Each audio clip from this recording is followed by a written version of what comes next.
So, part of the interruption here from the last lecture I was just giving, but we're going to continue on with this other part of the NABP outline. So, as I mentioned, there are just various little things that you would have to remember um, when looking at the content and trying to analyze like the different types of medications and calculations and biostatistical analysis, the compounded formulations, and all of those as um, you know when it when studying for the exam. Another thing to look at are things like therapeutic substitutions, like formulary restrictions, which ones are AB rated and um, those kinds of things, therapeutic alternatives, shortages, biosimilars. Um, so I just wanted to point out a few things here. Immunization services and documentation, especially looking at the scheduling when patients due for their next immunization shot, whether it's pneumonia or if they've got it once, they probably don't need one. Um, and then like Tdap, for example, like that's typically every 10 years.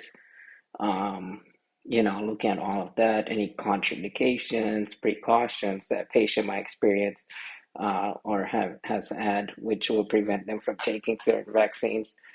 For example, someone having an egg allergy might not want to take the flu shot that contains eggs. So you have to know which one to give that patient, and how these shots are stored as well, like looking at the storage requirements and handling as well.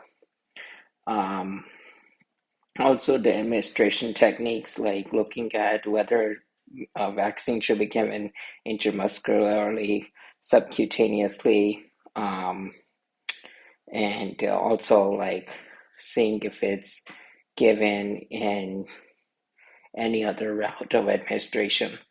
How is the vaccine prepared? For example, like the shingles vaccine, the Shingrix, it actually requires a little bit of mixing. So you have like a diluent and you got that powdered Shingrix solution that have to be mixed together.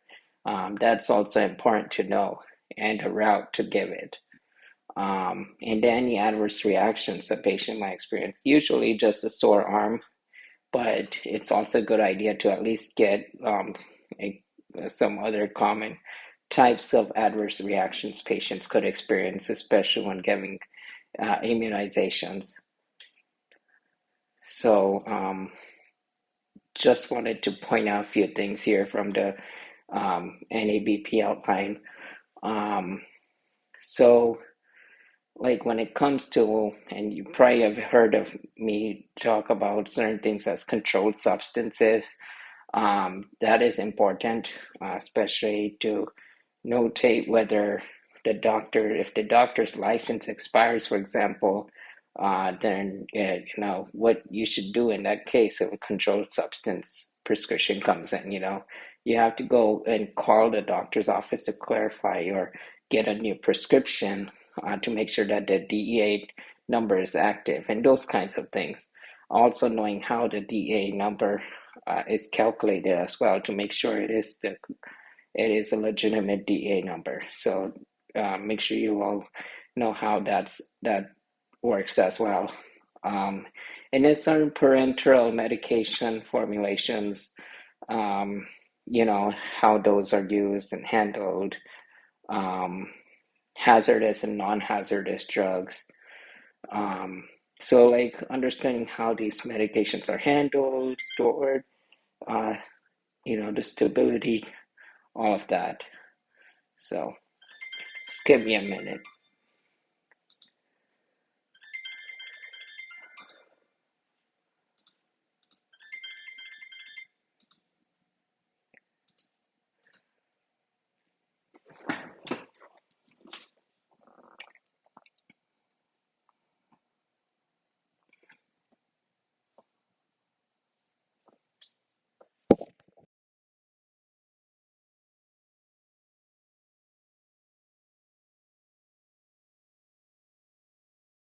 Yeah.